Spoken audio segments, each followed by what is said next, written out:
Hamas प्रमुखों के घर पर आईडीएफ का छापा, घरों में मिला हथियारों का जखीरा। हमास प्रमुखों के घर में मिले 35 टनल में छिपाए गए थे हथियार।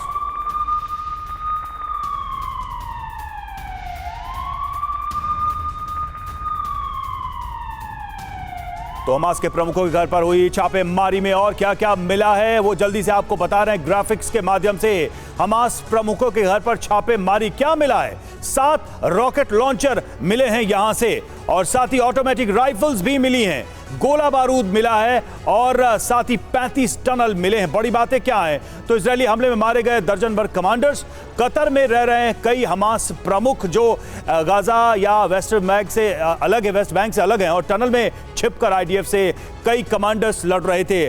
शनिवार को 15 दिन के अंदर खत्म करने का टारगेट है और उसकी तलाश लगातार की जा रही है। विपिन हमारे साथ इस वक्त जुड़े। विपिन, इजरायल के अंदर कैसा माहौल है इस पूरे युद्ध को लेकर, सरकार की नीति को लेकर? क्योंकि ये युद्ध लंबा खिंचता चला जा रहा है। उम्मीद थी कि शायद जल्दी कंक्लूड हो जाए, लेकिन ऐसा लग रहा है कि 2 महीने भी पूरे हो जाएंगे और शायद ये ऑपरेशन चलता रहे। बिल्कुल, देखिए लगभग 45 दिन होता हुआ नजर आ रहा है और जो मेरा युद्ध का अनुभव कहता है रवि कि युद्ध शुरू जरूर होता है लेकिन खत्म कब होगा इसको लेकर कोई प्रेडिक्शन नहीं किया जा सकता है। रूस यूक्रेन युद्ध इसका सबसे ताजा उदाहरण है और उसके बाद इजराइल और फिलिस्तीन का इस मामले में जो दूसरा उदाहरण है वो अपने आप में ये है। अब सवाल पर लौटते हैं, आप ये कह रहे हैं कि इजराइल में माहौल क्या है। देखिए, इजराइल में एक बड़ा तबका है जो आज की तारीख में सरकार से ये चाहता है कि किसी भी कीमत पर बंधकों को छुड़ाया जाए। उसको लेकर एक तबके में रोष है, लेकिन एक बड़ा तबका ऐसा भी है जो ये कहता है कि इस बार ऐसी सीख दीजिए कि कई पुश्ते याद रखें और इजराइल के खिलाफ मुंह उठाने से पहले कोई सोचे।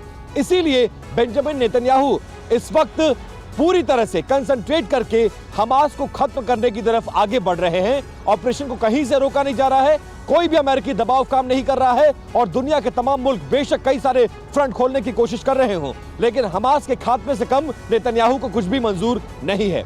बिल्कुल, और नेतन्याहू ने हर बार यही कहा है कि हमास का अंत हम करके रहेंगे।